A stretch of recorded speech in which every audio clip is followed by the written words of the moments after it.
यानी अधम मतलब होता है नीच। दुनिया के लोगों सुनो, आपके माध्यम से कहना चाहता हूँ, नीच जाति के लोगों को शिक्षा ग्रहण करने का अधिकार नहीं था। और उसमें कहा गया है कि नीच जाति के लोग शिक्षा ग्रहण करके जहरीला हो जाते हैं, जैसा कि सांप दूध पीने के बाद होता है। इस सवाल मैं इसलिए ये बात कहता हूँ कि इसी चीज को कोट करके बाबा साहब अम्बेडकर ने दुनिया के लोगों को बताया। ये जो ग्रंथ हैं नफरत को बोने वाले, एक युग में मनुस्मृति, दूसरे युग में रामचरितमानस और तीसरे युग में गुरु गोवलकर का बंच ऑफ थॉट, ये दुनिया को हमारे देश को, समाज को नफरत में बांटती है। नफरत देश को महान नहीं बनाएगा, जब भी कभी महान बनाएगा तो मोहब्बत ही बनाएगा। मनुस्मृति को जलाने का क्यों काम किए? इसलिए कि मनुस्मृति में एक बड़े तबका के खिलाफ, 85% लोगों के खिलाफ अनेकों गालियां दी गई। रामचरितमानस का क्यों प्रतिरोध हुआ? किस अंश का प्रतिरोध हुआ? अधम जात में विद्या पाए, भयहु जथा ही दूध पिलाए। यानी अधम मतलब होता है नीच। दुनिया के लोगों सुनो, आपके माध्यम से कहना चाहता हूँ, नीच जाति के लोगों को शिक्षा ग्रहण करने का अधिकार नहीं था।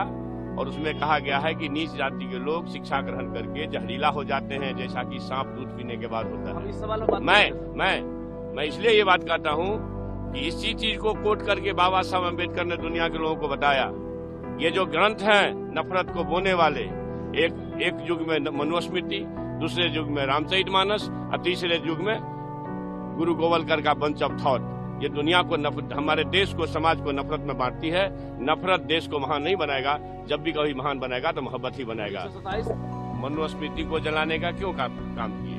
इसलिए कि मनुस्मृति में एक बड़े तबका के खिलाफ, 85% लोगों के खिलाफ अनेकों गालियां दी गई।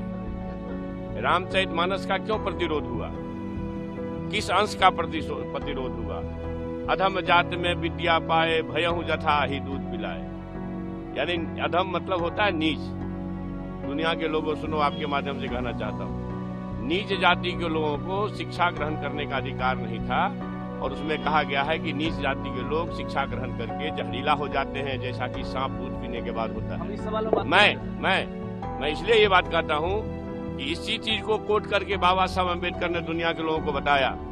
ये जो ग्रंथ हैं नफरत को बोने वाले, एक युग में मनुस्मृति, दूसरे युग में रामचरितमानस और तीसरे युग में गुरु गोवलकर का बंच ऑफ थॉट, ये दुनिया को हमारे देश को, समाज को नफरत में बांटती है।